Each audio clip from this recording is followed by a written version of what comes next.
Olá, meu amigo, minha amiga, muito obrigado por vocês estarem aqui no nosso Portal do José. Hoje, para mais um encontro num tempo completamente diferente daquele que nós experimentamos há exatamente um ano atrás. Você certamente jamais se esquecerá do que essa gente que estava no poder fez contra todos nós, contra o nosso país, a nossa sanidade física, a nossa sanidade mental.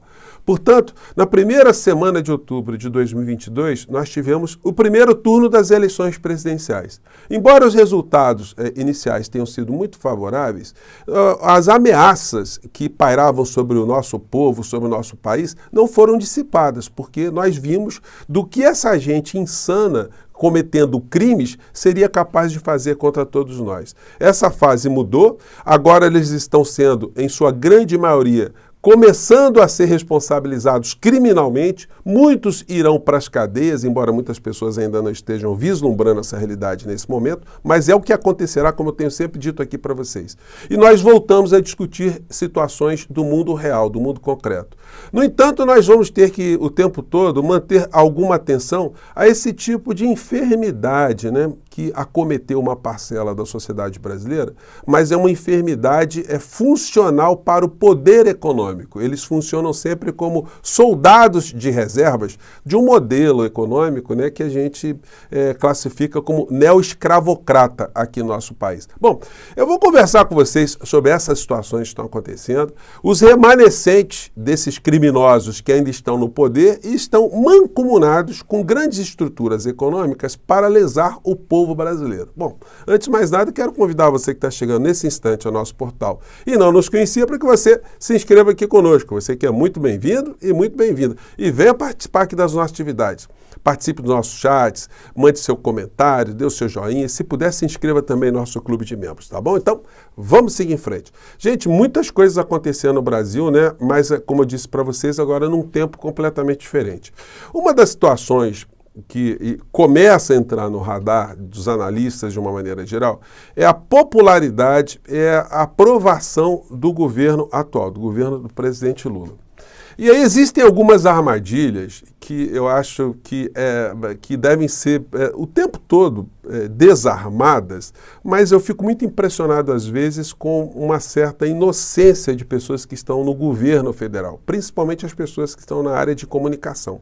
Eles se deixam levar, isso é notório, por pesquisas de opinião. Olha, estamos no caminho certo, olha, as pesquisas estão dizendo que nós estamos bem, Então, acabam se desguarnecendo de enfrentamentos que precisam ser realizados, porque o poder econômico, junto com o poder midiático, que, na verdade, o poder midiático é sempre o porta-voz dessas estruturas, eles não estão parados, eles continuam a fazer uma militância, uma pregação ideológica, uma pregação econômica, dia e noite, sem parar. E aquele que se coloca para ameaçar algum desses interesses é fulminado, destroçado. Isso precisa ser sempre entendido, porque não tem ninguém inocente nesse jogo. E aí a gente fica vendo coisas como essa. Eu pego no Poder 360, Lula é aprovado por 54,9% da população, diz pesquisa da CNT. A gente pega aqui o Reinaldo Azevedo. Ontem ele fazendo aqui uma análise, até vou pegar um trecho aqui para vocês, eu acho que dá para a gente escutar o que ele avalia. Vamos ver aqui. E aí a gente nota que houve uma oscilação de 2 pontos para baixo no ótimo e bom e 2 para cima no ruim e péssimo, portanto ficou dentro da margem de erro e está igual ao levantamento anterior, que é de maio. Reinaldo, esse número é bom? É muito bom. E eu vou dizer por quê. Com os números seguintes agora. Aprovação ou reprovação de Lula. Que, por exemplo, já falei aqui mais de uma vez, nos Estados Unidos é isso que eles levam em conta. Esse negócio é ótimo, bom, mais ou menos. É bom, mas eu tenho aqui uma nota de rodapé, mas não sei o quê. Em última instância, aprova ou reprova o governo? É isso que conta. Então é o seguinte, na visão dele, está tudo indo muito positivamente. O governo está com um bom índice de aprovação, mas um bom índice de aprovação não basta, porque a possibilidade de um revés, ela fica o tempo todo funcionando como uma espada sobre a cabeça do governante. Quando a gente vê uma notícia como essa aqui, Petrobras não descarta um novo aumento de combustível esse ano. Tempestade perfeita, diz Prates. Em evento para comemorar os 70 anos da estatal, o presidente da empresa afirmou que nova política de preços minimiza os efeitos da volatilidade de preços no exterior. Só que nós estamos tendo, gente, reajustes de combustíveis de um modo muito parecido com o que a gente estava tendo na época da PPI. Estamos tendo agora uma elevação do dólar no Brasil, então, em breve, a gente vai ter a declaração que temos um novo aumento de combustíveis. Como esse modelo está sendo um modelo incorporado, um modelo que os grandes veículos de comunicação, empresariado, nacional e internacional, investidores, eles apoiam, então todo mundo está minimizando os reajustes que estão acontecendo. Mas o diesel, por exemplo, já está mais de R$6 aqui no Brasil. Então, vai chegar um momento que, se essa política se mantiver dessa forma, a Petrobras, com o senhor Prats, estará sabotando qualquer tipo de iniciativa do governo e a popularidade começa a cair, porque isso tudo começa a ter impacto na economia. Os preços começam a subir, o custo de vida começa a subir, enfim, a gente tem uma série de problemas. Além de não colocar de uma forma bem concreta, qual foi a proposta do governo federal para acabar com essa tal da PPI, para abrasileirar os preços. Isso não está muito claro para a população, até porque os dividendos dos acionistas da Petrobras continuam em patamares estratosféricos. Mas, pelo menos, isso é muito positivo da gente estar voltando agora a discutir. Como alguns remanescentes também desse modelo estão agora passando a ter mais proeminência, né? Antes Paulo Guedes, agora os seus remanescentes. Um que entrou agora na pauta do dia foi o senhor Tarcísio, né? O governador de São Paulo. Alguém que no campo da política era um Zé Ninguém com Z maiúsculo, né? Era um nada, nunca teve nenhum tipo de atuação política, nenhum tipo de envolvimento. No entanto, surfou nessa onda do bolsonarismo e conseguiu se eleger no estado de São Paulo. A grande falácia que os grandes veículos de comunicação ficam fazendo o tempo todo é que o povo de São Paulo, ao ter votado em Tarcísio, votou também a favor das privatizações, porque isso estava implícito ali nas propostas de governo. Olha, esse discurso bandido, salafrário, ele também pode ser utilizado também em sentido reverso, né? Na medida que o povo brasileiro, ao ter escolhido o presidente Lula, também pode ter legitimado toda a retomada de todas as empresas que foram privatizadas, tudo aquilo que foi feito anteriormente, reforma da Previdência, reforma trabalhista. Se a eleição é uma carta branca para o eleito fazer aquilo que estiver no seu arcabouço político, então, se esse argumento valer para Tarcísio, valerá para o presidente Lula desfazer tudo aquilo que nós sabemos e nós vimos que foram situações absolutamente nocivas ao interesse nacional.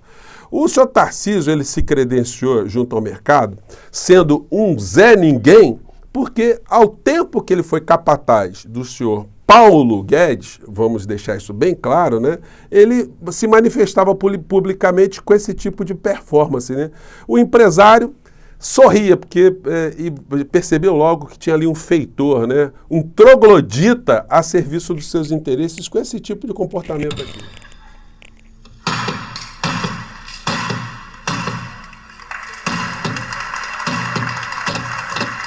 Gente, isso são modos de alguém que está no campo da civilidade, no campo da racionalidade? Ou isso aqui é um comportamento animalesco de alguém sem o menor senso, né? O senso do ridículo.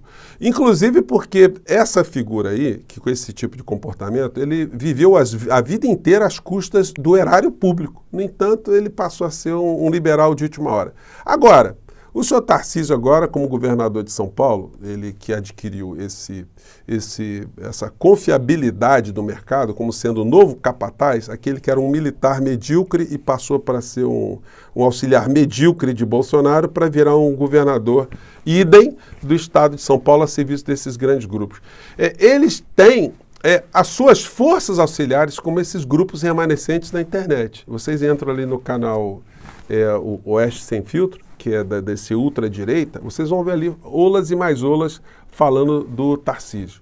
E aí vocês veem na Globo News o camarote, os colunistas, fazendo esse discurso bandido, né? A gente tem que falar, né?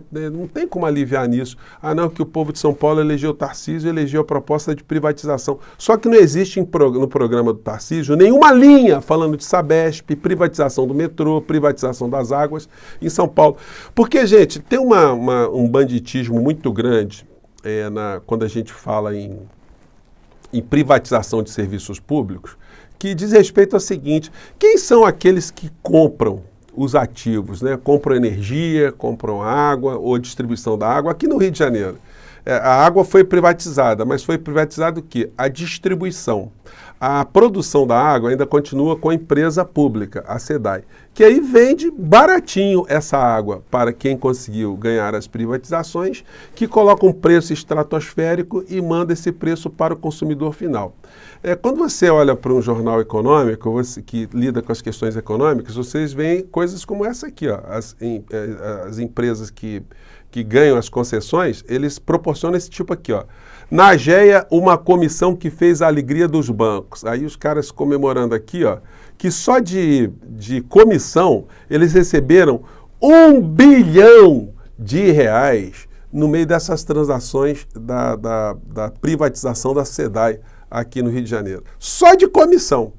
Aí eu pergunto a você, em qualquer lugar do mundo capitalista, você tem o rei do milho, o rei da soja, o rei do ferro, o rei do aço, enfim, você tem figuras que empreenderam no mundo inteiro. Agora, você conhece o rei da água?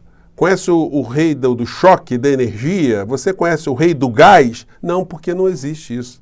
Todos eles se locupletam daquilo que foi investido pelo Estado, com dinheiro do povo, dos seus países. E aí eles abocanham aquela estrutura que está pronta e simplesmente retiram o dinheiro, maximizando cada vez mais a transferência de dinheiro da população para grupos econômicos. Aqui no Rio de Janeiro, um dos lotes que foi vendido pela SEDAI, que foi arrematado do serviço de água aqui no Rio de Janeiro, caiu nas mãos do Banco Itaú e de uma empresa estatal de Singapura. Vocês acham que o Banco Itaú tem expertise em água? Aonde que o dono do Itaú ele manja alguma coisa de água e esgoto? Né? De esgoto até pode manjar, né? Mas isso, gente, é uma grande falcatrua, né? Porque, na verdade, quando a gente pega o Tarcísio, o que ele está? Ele está a serviço desses grupos todos. E aí, quando a gente vê aqui os jornais do dia de hoje, a gente vê notícias como essa aqui, ó, que vai passando nas entrelinhas, né? Ninguém dá muita bola. Olha aqui a empresa que foi privatizada, a Light, como é que ela está hoje. Os serviços no Rio de Janeiro, eles não melhoraram e a tarifa sempre subiu acima da inflação. Light quer retirar sua geradora da proteção contra execuções. Itaú propôs o acordo. O banco é o principal credor da concessionária. Medida é o primeiro passo para sair da recuperação judicial. Então, não tem nenhum tipo de competência no meio dessa história. Tem a falcatrua. E aí você vê os jornais aqui, ó, vitaminando, através desse discurso bandido, a possibilidade de privatizar aquilo que pertence ao povo, né? Tarcísio reafirma a privatização após greve nos trens e no metrô para São Paulo. São Paulo parada. Aí, mais uma vez aqui, um artigo falando de privatização. Então, na verdade, o que nós temos são capatazes, né, a serviço desse modelo todo, que tira do povo para levar cada vez mais para grupos concentrados, né? Gente, são contradições que a gente vai ter mais oportunidades de jogar aqui, de falar com vocês, né? Mas percebam, né? Que investidores são esses que nunca tiveram nenhum tipo de envolvimento com aquilo que eles abocanham mais à frente, apenas para extrair, para sugar do povo, né? Só para fechar o nosso papo aqui, que eu já estava quase me esquecendo, aqui tem